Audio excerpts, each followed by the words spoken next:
بسم اللہ الرحمن الرحیم۔ فرمان مصطفیٰ صلی اللہ تعالی علیہ وآلہ وسلم، تمہارا مجھ پر درود شریف پڑھنا تمہارے لیے طہارت یعنی پاکیزگی ہے۔ صلو علی الحبیب صلی اللہ علیہ محمد۔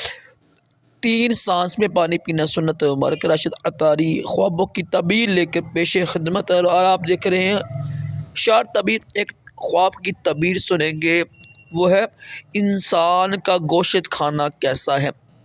اگر خواب میں دیکھیں نا کہ کسی انسان کا گوشت کھا رہا ہے تو یہ حرام مال ملنے کی تعبیر ہوتی ہے۔ اللہ پاک سے توبہ کریں، صدقہ دیں، استغفار کریں۔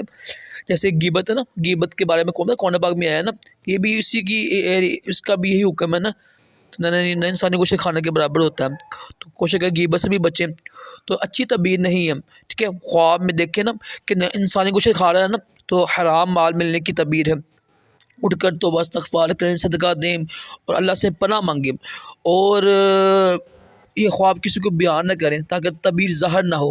اللہ پاک سے دعا ہے اللہ پاک ہم سب کو اچھے اچھے خواب دکھائے، برے خوابوں سے محفوظ رکھے، اور اپنے پیارے محبوب صلی اللہ تعالی علیہ وآلہ وسلم کی خواب میں زیارت بھی نصیب کرے، آمین کہا کرے۔ کیا پتہ کس کی آمین قبول ہو جائے، اور دونوں جہانوں کی بلائیں عطا کرے، تمام جسمانی روحانی بیماریوں سے محفوظ